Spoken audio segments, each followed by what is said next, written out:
Right. So I just want to welcome all of you today. Good afternoon. So just to introduce myself, my name's Lauren Grenice, and I'm the Student and Alumni Relations Coordinator in the Liberal Arts Career Enrichment Network at Penn State. So I want to welcome you all to Liberal Arts Career Week. We have a host of programs specifically for liberal arts students this week, including this one today. And I want to encourage all of you, the students in the audience, to take advantage of these opportunities. It's a really good way to kickstart your semester, especially as we're going into the spring and thinking about our futures with academics and graduate programs and things like that. So you'll see up here, like on the slides that I have that I'm presenting, we have events that are going to cycle through. So I advise you to just take a look. If there are any that you're interested in, please feel free to scan the QR code at the end.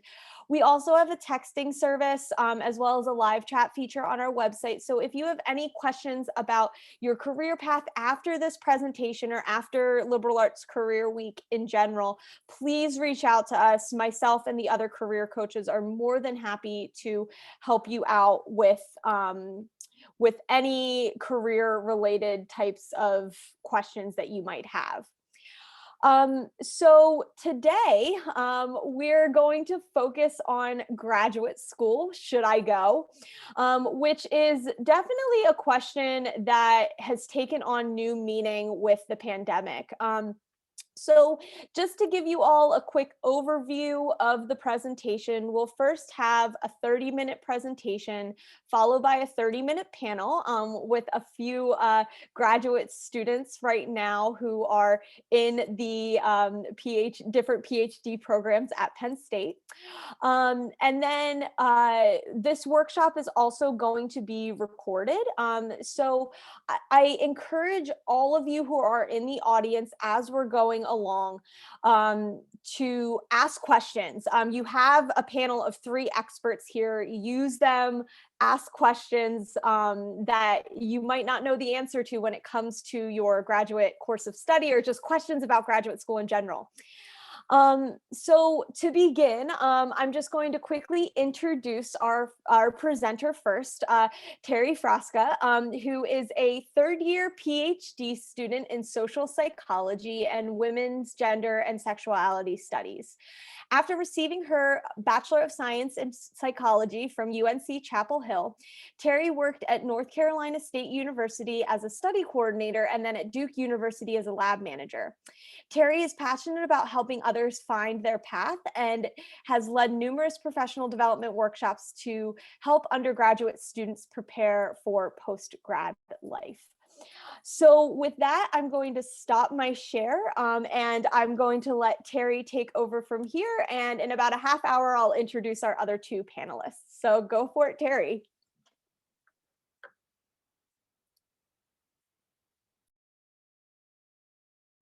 Okay, can everybody see my slides? We're all good? Thank you for that introduction, Lauren. Like she said, I am really passionate about helping people in general find out what makes them tick and what they want to work for in the world. So I'm excited to give this presentation about different factors to consider the overall process of applying to grad school and some common mistakes that people make. If at any time I'm going too fast or the recording is glitching, please let me know. I'll go back. And if you do have questions, save them for the Q&A at the end. That way we can get both Jonathan and Sonia's perspectives. So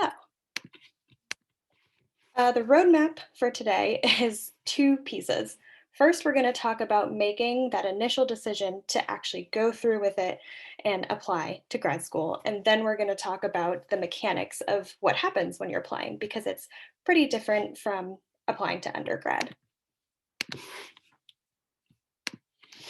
And I'm going to leave the screen up for a little bit. Normally when I lead these workshops, I have students take a moment and write down the questions themselves.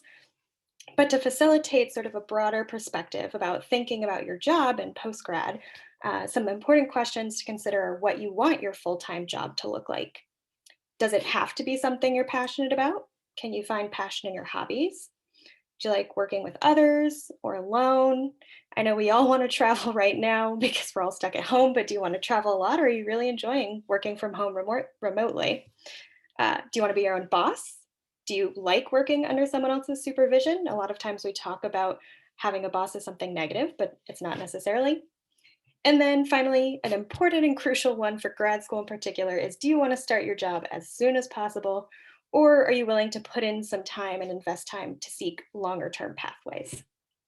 So, this will be recorded, and I encourage you to revisit these questions as you're thinking about your own path. And to that end, you can think about several different ways to get to the same end. For example, for me, I broadly want to help others, this very cliche thing that we say.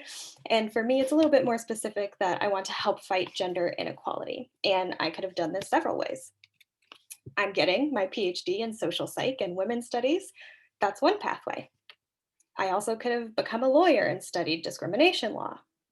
I could have worked at a nonprofit like Girls Incorporated that might not have required any graduate school. And finally, maybe I just wanted to be an accountant and be a weekend activist. These are all equally valid ways to get to my end goal of helping others. And today we're just going to talk more about the first two. But again, towards those questions of thinking what you want out of your job, I want you to consider all different kinds of paths. So, why do you want to go to grad school is really an extremely crucial guiding question. Some common mistakes for thinking about why you want to go to grad school are, I love psychology or I love anthropology and I just want to learn more. Or I want to be Dr. Frasca. That title is really crucial. Or I don't know what else to do with my life, so I'm going to go to grad school. These are reasons, but maybe not the best reasons to go to grad school. Some better ones, for example, would be that getting a degree will help you get the job you want. Maybe there's certain barriers to entry and you literally can't get that job without a degree, unfortunately.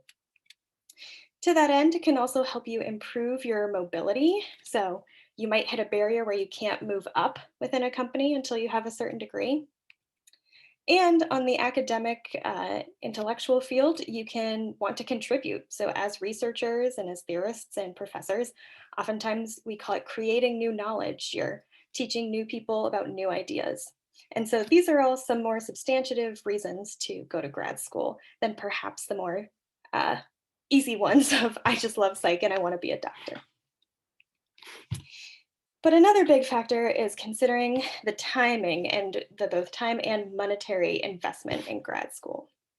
So, some questions to ask about whether or not you have the time to apply for grad school and attend grad school, because that is the goal at the end of all of this, is whether getting time off in between applying to grad school will help you get skills or experience that you don't have now. For example, if you take a gap year and you work at a firm, could you get skills that will help you in grad school? Or will that even just help jumpstart your career? In addition, do you have the finances? It's a question no one likes to talk about, but it's a pretty massive barrier for a lot of people to applying to grad school. It's unfortunate that these kinds of funding demands keep people from applying, but fortunately, there are different waivers that can help with the costs. And these costs are buried in a lot of different facets of the application process. So, for example, for almost every grad program, you're going to have to take a qualifying exam like the GRE, the MCAT for med school, or the LSAT for law school.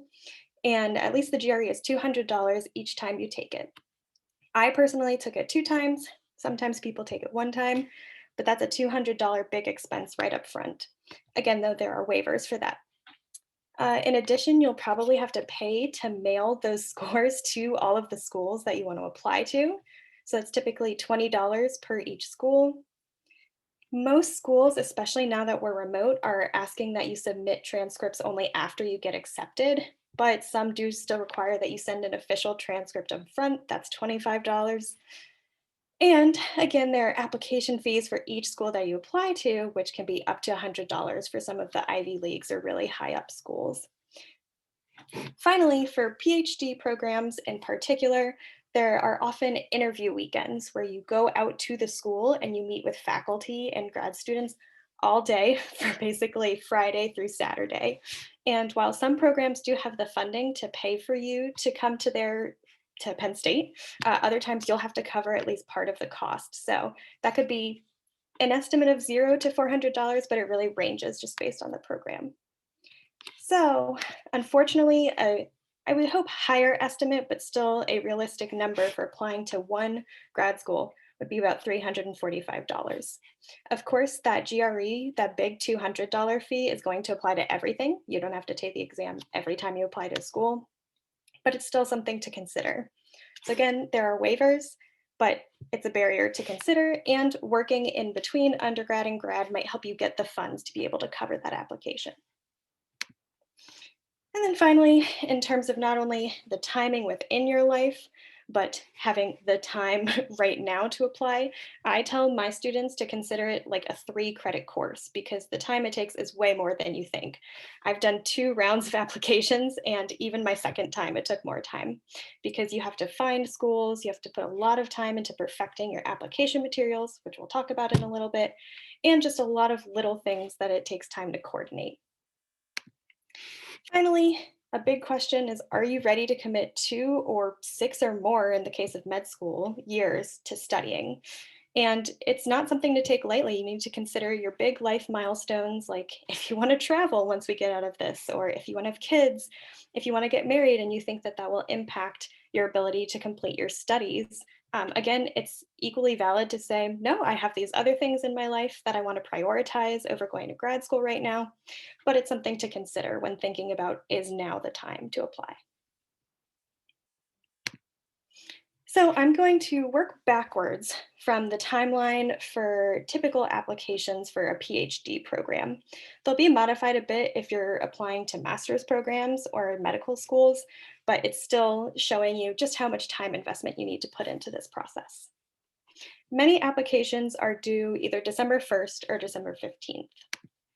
That means that starting in September, you're going to have to start researching what programs you want to apply to, which means that in summer, you should be studying for and taking that qualifying exam, which is either the GRE or the MCAT, which means that you should start studying now in the spring if you want to be applying pretty much a year from now. It's a full year process. And this is where we can really see gap years start to come into play. You won't have other classes competing with your time, although you will have a job. You'll have more funds, but it's really about your own ability to balance multiple demands on your time. So let's say that you've decided to apply. Yes, I'm ready. The time is right in my life. I have the time. I have the funds. I'm feeling confident. This is my chosen path. What goes into picking the schools that you're going to apply to? When you apply to grad school, there is still that perception of the prestige factor or the name brand of a school, but it's really more about the specific program within that school. And it's important to consider the values of that program. So, for example, I came to Penn State because our social psychology program had a women's gender and sexuality studies dual title possibility, and I really cared about having that aspect for my studies. In addition, you want to check that the university provides accreditation. You don't want to go through all of grad school and work really hard just to have it not be recognized by companies as a valid degree. Another crucial conversation to have with your potential program is if they provide funding and for how many years and under what stipulations. So, for example, as a Penn State teaching assistant, I get funding for all 5 years that I'm here. And if I'm in good standing in my 6th year, I can also get funding. But this is based upon the fact that I'm a teaching assistant. So I'm the one grading your courses. Or right now, if someone from my lab came to this, hey, section 2. But me teaching that lab is how I'm getting paid to do research and get my PhD. That's not the case for all programs, though. Some programs only provide a few years of funding or no funding at all. And that's really important for you to consider again with your finances because you will be paying tuition and you'll be working a lot. So it's sometimes difficult to balance part time jobs as well as a full time, full load graduate process. We also have research assistantships, which I know we have a panel member who can speak to that if anyone has questions. And that's another way that you can be funded for getting your PhD. And then finally, you can check the reviews of programs from previous students or online. I really suggest reaching out to professors, current grad students, or professionals who have your job and just say, hey, what was your experience at Penn State? Did you like it? What are things that you didn't like? Because that will give you the best idea of what it would be like to go to grad school there.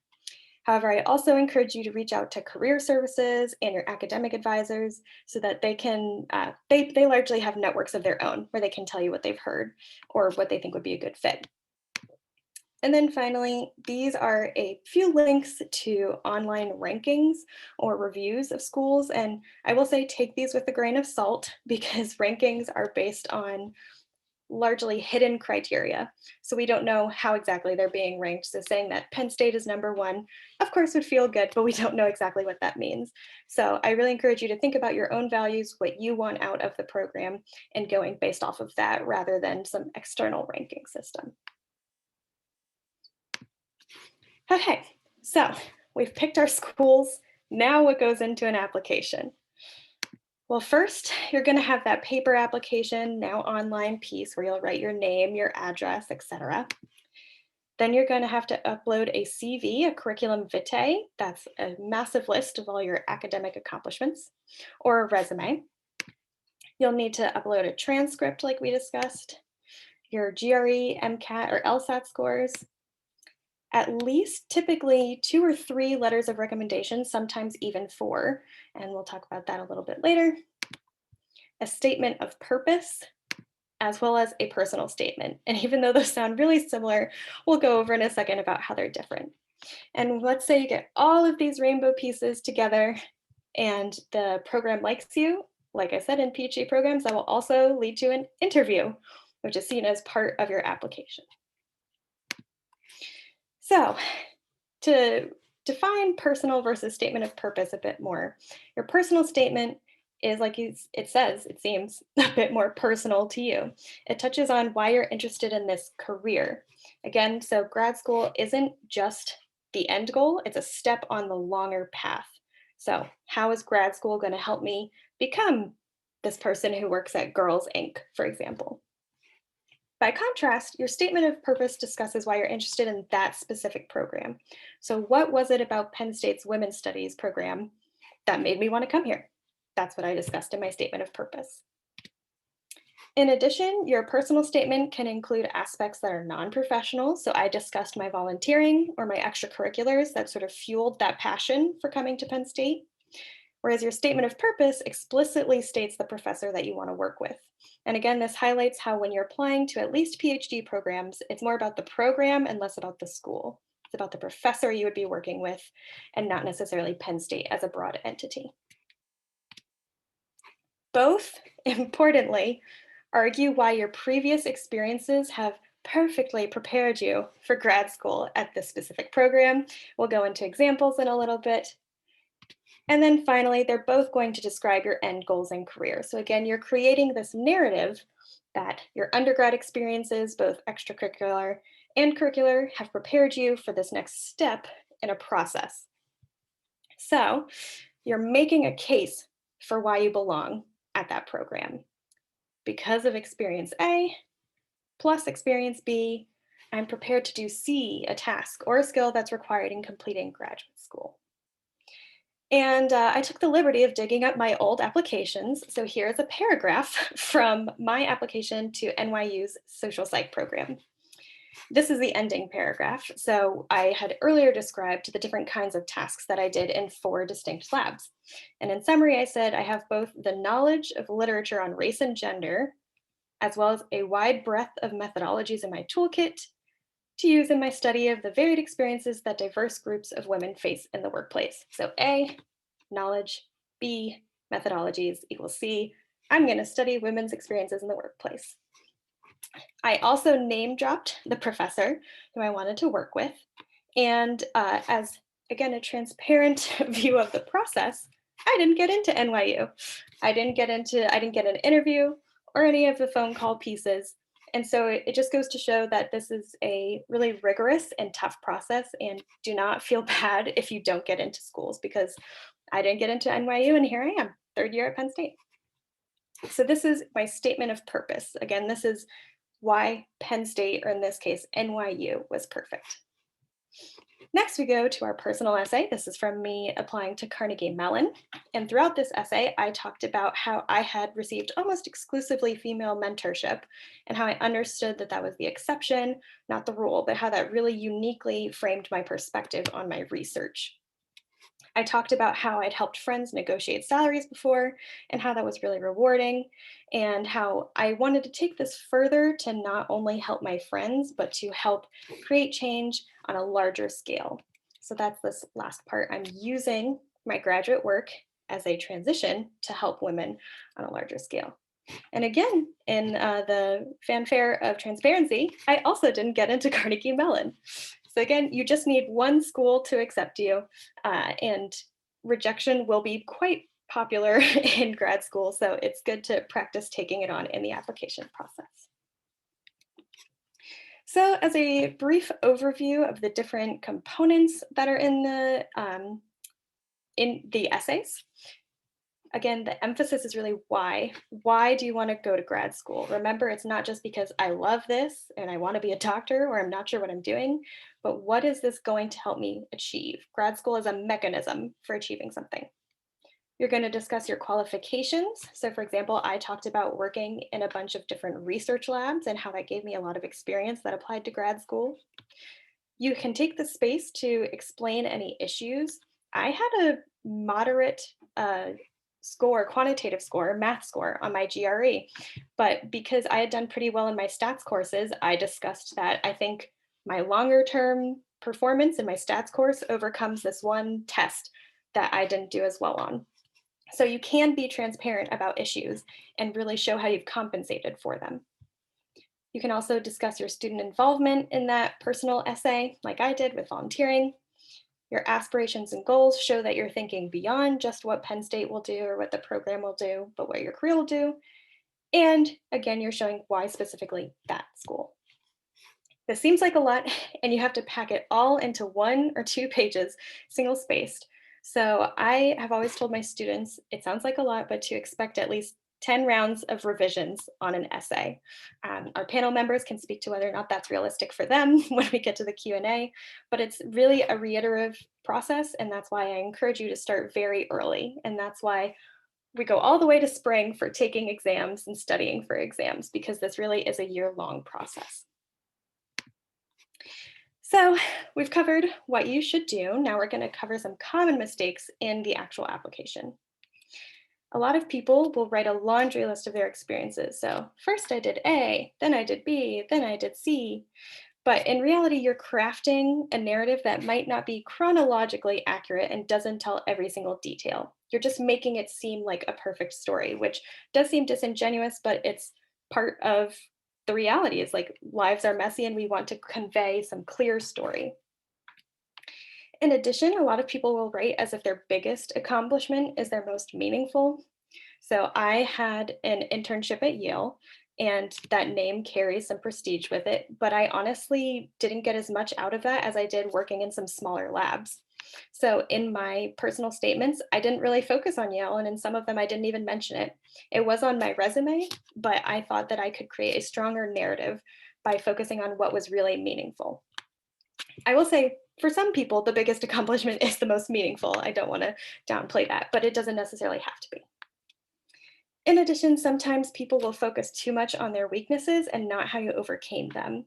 So some people will just say, oh, I didn't do that great on my math GRE, and not say the second piece, which was, and I took classes that showed that I'm still competent in these areas.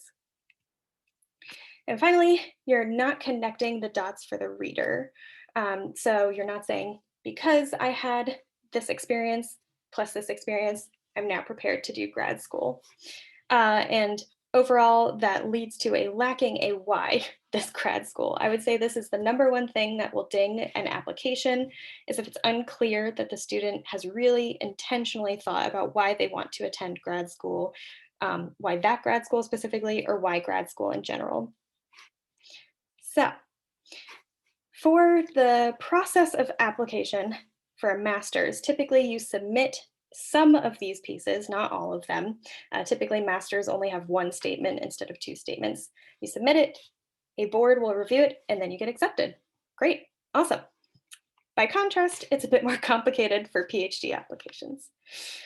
After you submit your application, you'll make it through a round of cuts, and then professors who are interested in working with you will either ask you for a phone call or a Skype interview, typically 30 minutes, in which they get to know you a little bit better. If you make it past that round of cuts, then you'll be one of a very few students who gets invited for that in-person interview. So again, this is like being called to fly from Oklahoma to Penn State to come spend an entire day interviewing with all of the faculty.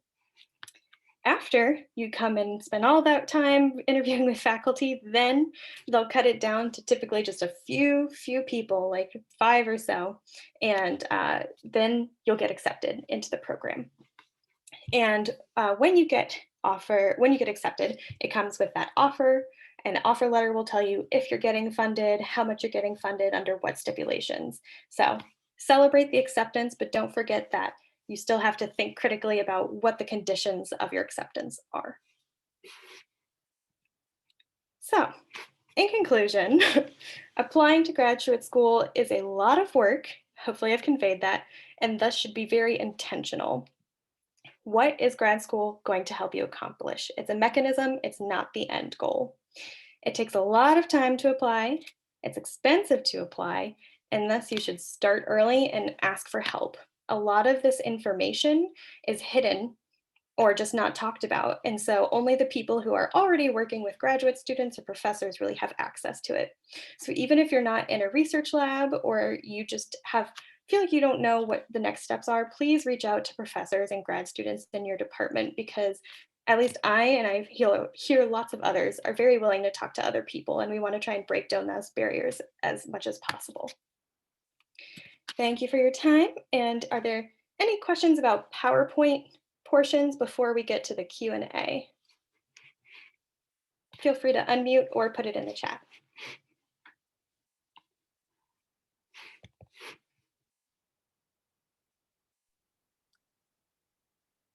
Not seeing any come in, which is totally fine because we have a half hour of the panel. So, and Terry is also going to be one of the panelists.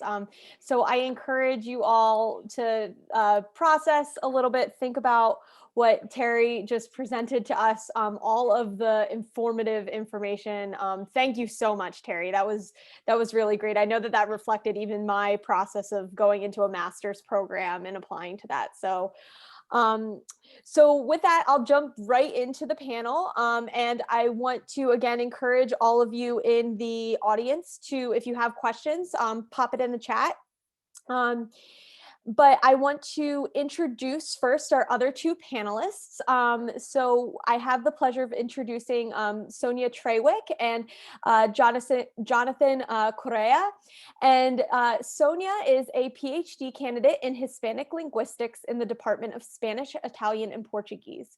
Prior to coming to Penn State, she received her undergraduate degrees as well as Master of Arts in Spanish linguistics and Master of Arts in English linguistics at the North Carolina State University.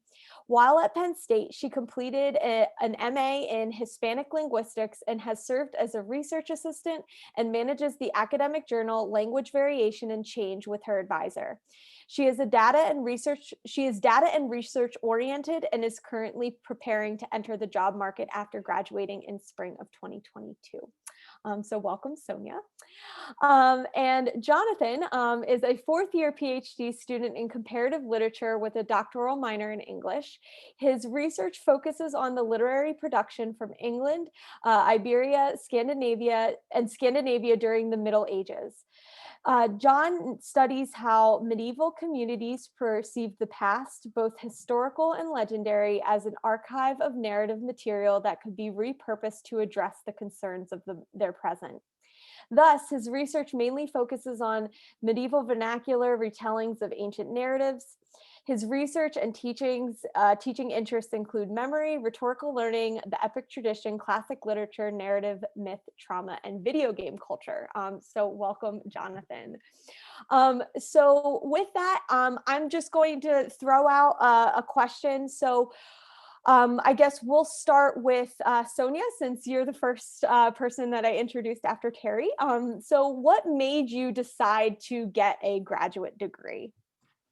Yeah, thank you. So I have had a bit of a non-traditional path. As you just heard, I got 2 master's degrees before I came to Penn State. So my first master's degree was maybe one of those common mistakes that Terry mentioned, although it didn't end up being a mistake since I'm here. But when I graduated from undergrad, I did not know what I wanted to do, and I had worked with a professor very closely on a research project in linguistics. It was actually a real linguistics project, the type of which I'm still doing to this day. And I'd had this experience that I really enjoyed, and he sort of invited me to apply to the master's program that he was a part of. And so I didn't apply to any other schools. I just applied to that one and went through, and I loved it. And so then I decided I wanted to keep going because I was really interested in doing linguistics research professionally. And in almost any job, most of them are academic, but even in industry, you need a PhD to do that. So then when I finished those masters that I did at NC State, I did a more traditional round of applications and ended up coming here. So that was very much guided by my enjoyment of the work that I would be doing in grad school, and that was my way to continue doing that work after grad school. Awesome. Thank you, Sonia. So it sounds like that it was really purpose driven, coming to get your PhD here. Yes, yeah. Yeah, that's awesome.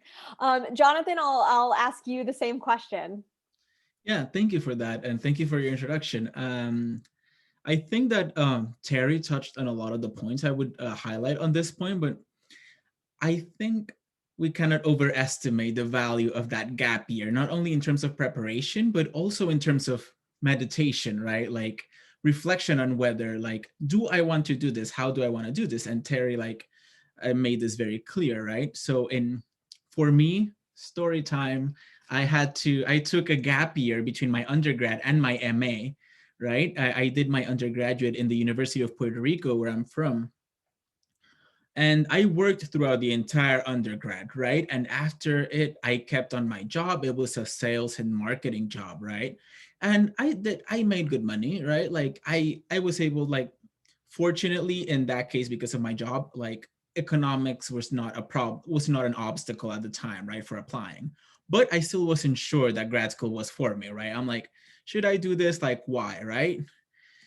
Then I worked that, as I kept working months in that sales and marketing job, I came up to I hate this. I hate my life. Like, what am I doing here, right? And I thought back on a time I was happy, right? I was happy when I was in undergrad reading my literature for my literature classes, and I was doing my philosophy classes and everything. And I'm like, maybe grad school is for me. And that's when I pursued my MA, which the story keeps going, right? I didn't do in the University of Puerto Rico. I actually moved to the University of Iceland, right? And I traveled there and moved over there because they don't charge tuition, right? Like, yeah. So it's so that's also something to consider, right? And don't fish tank that the US is the only place where you can do this, right? Like, there are other places in the world that will allow you, if like economics, if you have economical concerns or something, there are places in which, like, you don't have to pay tuition at all, right? It is still incurs like economic preparation, though. Like, don't, I'm not saying that, yeah, just go and throw yourself out there, right? Like, do your research. But I went there, I did my MA in Viking and Medieval Norse Studies. I was so happy. I was so happy. I was doing what I liked. And then I'm like, okay, so PhD is the next logical step after the MA, right? After my 2-year MA.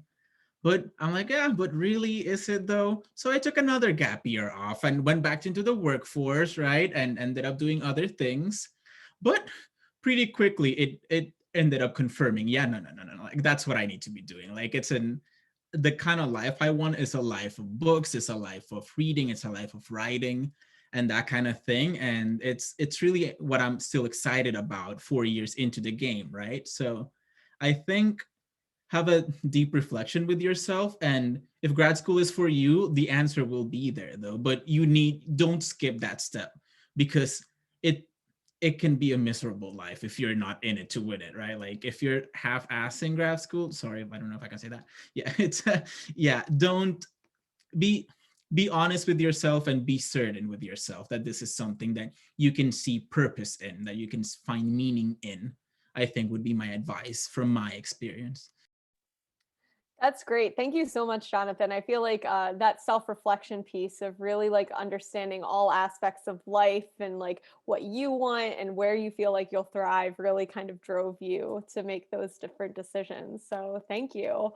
Um, Terry, I know that you touched on it a little bit during your presentation, but I'd love for you to just talk a little bit about why you decided to go to graduate school and even why Penn State in particular. Yeah.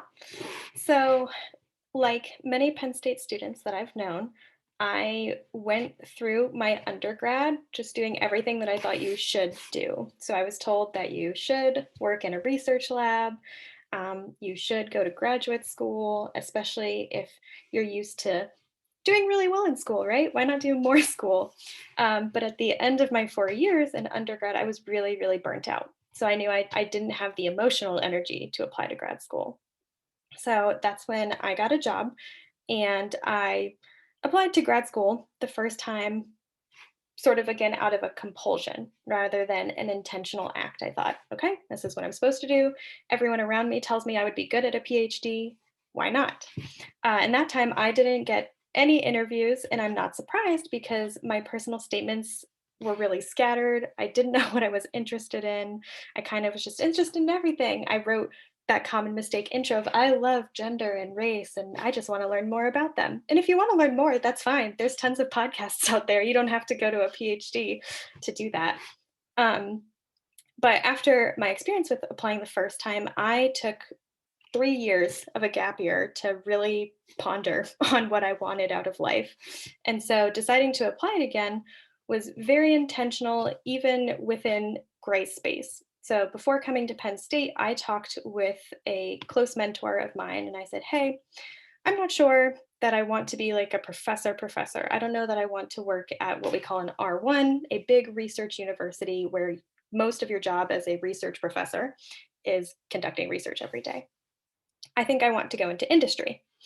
And my mentor fortunately said, okay, well, why don't you look into the jobs? And like Sonia said, see what kind of requirements are needed. And I looked them up and I had two pathways. I could either start in those jobs now and slowly through time work my way up, or I could get formal training in a graduate program.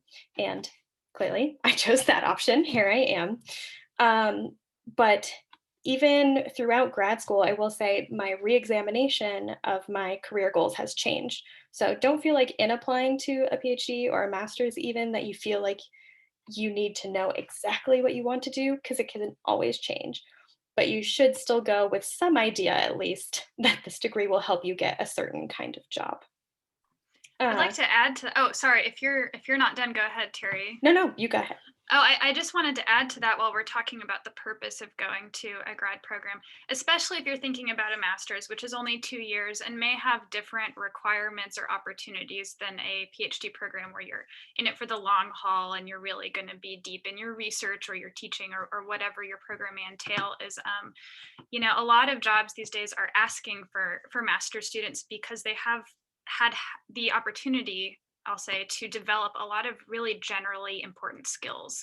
So that's writing, that's presenting, that's, for me in my master's, I learned how to program. That's the type of data analysis I do, how to make really nice graphs in Excel. I mean, don't underestimate those things because when they see a master's on there, they know that you have done some of the, you've worked on some of these skills that may be applicable in many different jobs. Even if I don't go into linguistics, I'm going to talk about all of the things that I've learned how to do in terms of presenting work and data and communicating. And again, it is different if it's 5-year program or 2-year program, but it's just something I think is worth keeping in mind. And you can see that process is evident in the liberal arts career week because I think either today or tomorrow there's a translating your PhD skills into a non-academic skill position. So there's always these things called transferable skills. Like Sonia said, presenting here will give you tons of experience for presenting in a company meeting, for example. Yeah, and that for all of you, that is actually this afternoon if you would like to attend. Um, thank you all for the answer to that question. I think it's always so interesting to see how everybody's journey is a little bit different to where they wind up going. I received a direct message in the chat with a question that says, "What are the indicators or things to look for in your career path that might suggest pursuing a graduate degree would accelerate your path's progress to unlock more opportunities for you?" So I guess to summarize that, like, what are some of the things to look for, like in your specific area or your field, that you feel like a master's degree or a PhD would really help you accelerate quicker or get you to where you want to go in a quicker way? So whoever would like to take that away first, feel free. I can jump in, and I think that Terry touched on this too in her presentation. Like, I think it starts with backwards design, right? Like, where do you want to go, right? Like, where do you want to end up, and what kind of like program gives you like the kind of training you need to get there, right? For me, like I am very certain that I am wholeheartedly on the boat that the point of doing a PhD is not to end in an academic job. Like, there are myriad outcomes, right? But I'm old school in the sense that I want an academic job, right? So yeah, so then when I'm looking for programs and when I'm looking at my CV, right, and trying to do the calculus of like, okay, what do I need to be a competitive candidate for the kind of job that I want, right? And what programs kind of like have a structure that allow me those affordances, right? Like to acquire those skills or those kind of knowledge I would require. Then it really like it starts everything starts falling into place and everything starts making sense on where to send applications and everything, because it is an investment of time, effort, and money, right? So you want to like make sure that you are targeting those programs that are going to be meaningful or purposeful for you, right? So in terms of what drove me to Penn State over other institutions, for example, was the fact that in my department, the comparative literature department, like there is a strong element of like allowing grad students to teach classes, right? And that is not reality in every institution. It is not a reality in every program at Penn State, right?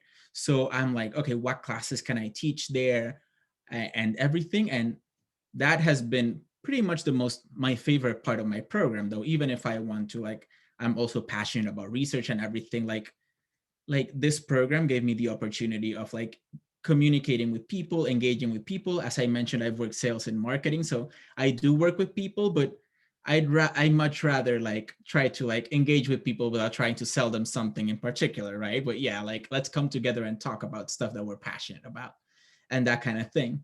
So that would be the thing that's how I would approach the question of like, what markers am I looking for, right? Like what kind of like skills can this program give me and everything in order to be the professional I want to be at the end of this trajectory or like this kind of quest, right? So yeah. I would say a great thing as well is to make a LinkedIn profile, if nothing more than to search jobs and see what they require. It may be that they list degrees, you have to have at least a master's degree, but it also may be that they list certain skills or familiarity with either programs or certain cultural competence, things like that, and that can guide you. And then if you look on a page to apply to a graduate program, you can see, for example, are you likely to get a teaching assistantship like Jonathan has, or for me, a research assistantship? What are the classes that you'll take, and what kinds of things will you learn in them? Will those add to your competitiveness for these jobs? I also am a big fan of informational interviews, which I think we don't talk about enough. But that is a little bit scarily sometimes, cold emailing or asking through your network someone who has a job that you want and asking them what they did to get there or what skills they wish they had along the way to get there. Um, so, like Sonia said, my process was a combination of looking on LinkedIn and seeing that, oh, you need a master's, oh, you need a PhD, as well as just reading up on the bios of people I admired or people whose jobs I thought looked cool and seeing what they did. Those are all really great suggestions. Doing that research on your own first, and then reaching out to others who are in the field. So great, thank you all. So I kind of want to turn more into the like a specific application question. So I'm wondering for each of you, what was the hardest part about the application process for you as you were applying to graduate programs? We'll start with Sonia. I have to think about that. It feels like it was forever ago at this point. And I will refer to when I applied to the PhD, since, you know, my master's, I kind of had a connection there. It was very time consuming. At that point, I was doing 2 masters and teaching, so I did not have a lot of free time. So it was starting that process as early as I could. I did not have to have a GRE for my applications, so there I will say that I did not start this process until late summer, the year before I wanted to enter my PhD program. But just trying to give myself as many options as I could, considering my interests, while also trying to narrow down what would be the best fit. And I think something that I'll say as advice for the application itself is, if you can talk to students who are currently in the program, you can probably answer a lot of questions you have for yourself that are not going to be things that might be listed on the website of a program if you're picking an application or preparing an application. So for instance, programs won't usually list their stipends, or, you know, the money that they give their students if their students work for them, like as teachers or researchers, because that may change year to year. But getting in touch with a student who's there can really help you decide, is this the kind of program I want to apply to? And also, what in my interest should I highlight to be the most competitive? Yeah, I think it can also be hard to kind of pinpoint, or rather close doors on your interests.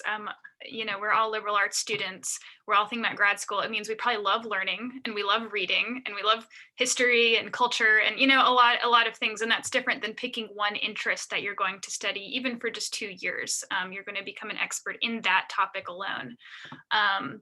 So trying to decide, you know, am I ready to take a leap towards, for me, it was a program that only deals with bilingualism in linguistics, and saying, you know, I'm not going to focus on any of these other topics. That can also be very difficult. And that's something you have to, you know, talk to people, talk to professors, see what your opportunities are, see if there's wiggle room in your interests, or if it's really not the right program for you, things like that.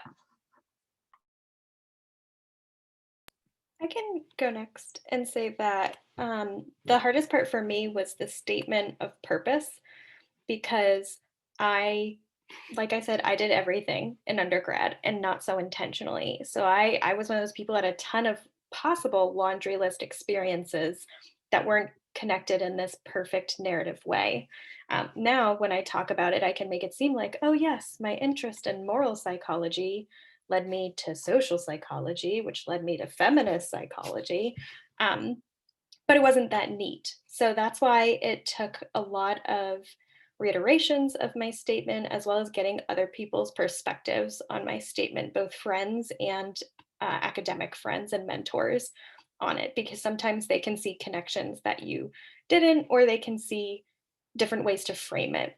So one professor suggested that I frame it in terms of less my skill set that I got from each, but more of my perspective on research from each. And that's what I ended up going with. Uh, I have a 2 kind of like part answer to this question. And first, it's talking. I just want to touch on something that Sonia mentioned, and it's the importance of the stipend. And I'm not saying this just because, yeah, more money is always nicer, right? But like, I think that we need to keep a frame of mind that how are we being evaluated, right? Like, an institution that hires someone for a funded graduate program is an institution that is actually hiring someone, right? So I think that we need to approach this as a full-time job, and you should be compensated accordingly, right? It's an academic job. You are publishing, you are writing, you are publishing, you are like doing research, you are sometimes teaching, doing assisting in research as well. So I think that is something that should not get thrown out the window. And it's something that when I go to the bank to get a loan or something, I have to explain, no, like a graduate student, it is a job. Like, I am working. Like, it's not like someone throws money at me. Like, I have expectations of me. So that is something to bear in mind, okay? And now more specifically to Lauren's question, then I think the part that was hardest for me actually was the personal statement. And what helped me was like having friends and reaching out to people, as Sonia suggested, in the programs that very helpfully agreed to like look over my statements for me. And it was grad students, they were not faculty members, right? And I got, I think, the most honest kind of feedback. And it's like, this is what they're going to be looking for, this is what you need to do, right? And it was people I didn't know at the time. I just sent out a lot of emails. Some people answered back. I clung onto them for dear life and they helped me, right? Because I figured you have nothing to lose, like, you know nothing. So if they don't answer, you're still where you started though. But some might answer and some did. But the part that really like threw me in for a loop was in the personal statement was like writing about myself, right? And I'm Latino, I'm a gay person, and those parts of my identity also like factor into my research interests and teaching interests. But how do I write about that to my committee in a way that's like kind of like, because you don't want to frame it in a way that is like, oh yeah, he's Latino, like, yeah, we should do like the color higher or that kind of thing. Like, that's not okay though. Like, that's not where you want your essay to fall in. You want to show how your identity and your unique experience, because each of you has a unique experience that no one else in the world has, how that makes you an asset to whatever program you're applying. And I am 100% convinced that you are all assets to whatever program you're applying to, and they would be lucky to have you though. But the trick is to like articulate it in writing, right? And it's not easy. It's not easy, but it is something to watch out for, because that's what makes you stand out at the end of the application process. I'm so glad that you touched on that, Jonathan, because that's actually a question that I've been getting from students in career coaching is how do I incorporate how I identify into my personal statements, and how, like, especially I'm thinking more so of students who are going into more like psychology or counseling based programs where they might have to do like a psychobiography or something like that. So I'm wondering, Sonia or Terry, could you, either one of you, comment on that a little bit and how you may advise to frame something like that? To frame, I'm sorry, could you repeat that? To frame what? So to frame, bringing in more of your, whether it's your personal identity or some other like personal experiences into your narrative and into your statement. Yeah. Oh, Terry, go ahead, please go ahead.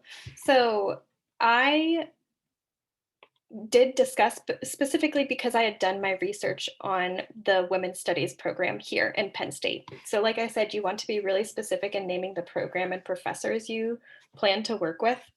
And because I named that and I had done the research, I had a sense that talking about my own personal experiences would be done in a meaningful and respectful way and not in the very tokenized way that Jonathan was expressing his concern about.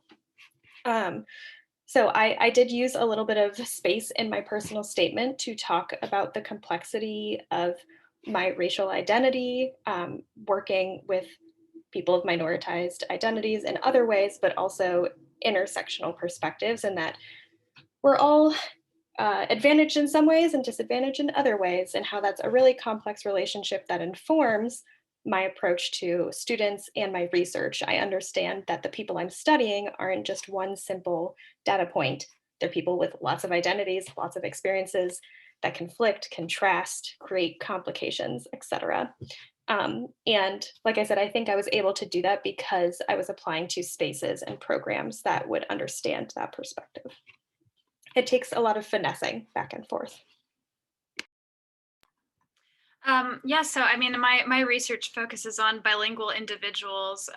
Half of it's on bilingual individuals in the US, and I grew up in a bilingual household in the US.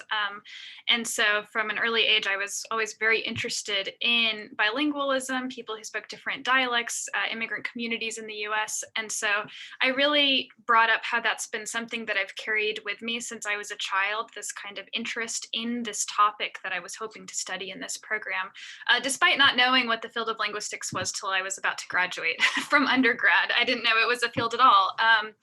And even though I really am a data analyst, I work with large amounts of data. That's what most of my day to day is. My focus is on taking that data and making it meaningful for understanding people. And so I really tried to use kind of my own experience without saying that I'm, you know, it's not because I'm bilingual, I'm more qualified to study bilinguals, but rather because I have always had these experiences and kind of insights or intuitions, I hope to, you know, to grow them more in the program, and that they will inform my perspective as I learn how to work with this data. So that was what I included. That's great. Thank you so much, all of you, for those thoughtful responses. Yeah. There was a question that came in through the chat of what kind of internship could be helpful for applying to a psychology PhD program, which I know is right up Terry's alley. But I'm going to actually expand that to all of you of like, what types of experiences do you feel like are helpful to gain as you are applying to different master's or PhD programs that will help make you qualified. So Terry, I'll start with you and then we'll go through the rest. Yeah. So in psychology, at least, it's really, really important. It's unfortunately another barrier in applications that you have research experience before applying. As you could see by my numerous rejections from school, it's a pretty competitive process. So not having research experience is one of the first things that will ding you from getting your application further in the process. So I encourage you to reach out to labs. It doesn't even have to be an internship like during the summer or anything. Labs at Penn State and see if they're looking for undergraduate research assistants. For example, in my lab, I have 3 undergrads who help me run my studies and design stimuli, and sometimes they clean data. And so all of those skills are exactly what I talked about in my statement of purpose as, look, I did this. I'm going to do it as a grad student, which I do as a grad student now. And if you Google Penn State's psych page, there is a page where they're listing labs looking for research assistants.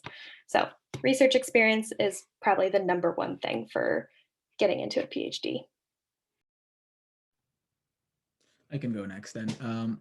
I think that blessedly, perhaps, we don't, there's not that kind of gatekeeping in like the comparative literature programs, or like kind of like pursuing literary degrees, and history is, that's what I do, history and literature, right? But I do think, but there are internships opportunities that can like help you stand out, or like, but really in my case, I would like, the question I would ask is like, okay, what experiences will help me like succeed in X or X program, right? Like perhaps like interning at an editing company, or like doing a newspaper, or a school newspaper, or an undergraduate newspaper, like that definitely helps you be a better crafter of words, right? Like it helps you become a better writer, and that pays off when you send in a writing sample or that kind of thing.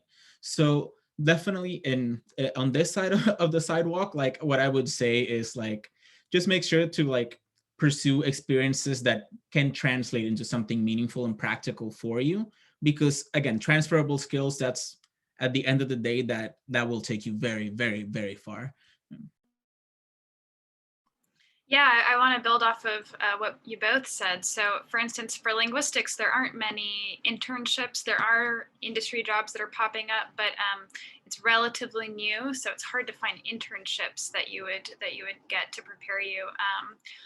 One of the most important things also for deciding if you want to go to grad school is trying to get research experience if you can as an undergrad. Just to see if you like it, if your program is research based, right? For me and Terry, that would be the case. And so if applications, if they see that you have some knowledge, or you've been trying to get into this type of research, I think that's a really positive thing. But also, as Jonathan said, I mean, most job experiences, even if they're not specific to your field, should have these takeaway kind of skills that you developed. If it's writing up reports, it doesn't have to be a linguistics report for you to say that you know how to explain what you've done and what the numbers mean, or what the survey results mean, or whatever it may be. Same with presenting. That goes a long way, I think. So great. Thank you, all of you, so much for that answer. So I know we're actually at the end of our time right now. It's already 1:15. I feel like we could probably go on for another hour with just asking questions about your experiences and transition into graduate school. So I want to thank all three of you for your time today and your expertise. I enjoyed listening and learning from all of you. And for all of those in the audience, all the students, I hope that you were able to take away a couple of key things with helping yourself prepare for graduate programs. I invite all of you to take a look at the Liberal Arts Career Week, the rest of the events that we have going on this week to help you in various stages and aspects of your career paths. If you have any questions, please, you can feel free to reach out to me or our office, and we'd be happy to help you out. So again, thank you. Oh, it looks like Sonia and Terry just threw in their email addresses in the chat. So feel free to reach out to them if you have any questions or concerns. Oh, and Jonathan did as well. So if any of you have any further questions that we might not have gotten to, or if you want to talk with them one-on-one, I highly recommend it. Connect with people, especially these three who have such a wealth of information to share. So thank you all again. And with that, we'll end our program for today. Have a great rest of your day. Thank you, Lauren. Thank you, Terry. Thank you, Jonathan. Thanks, Thank you everybody. all. Thank you all for attending too. Yeah. Yeah.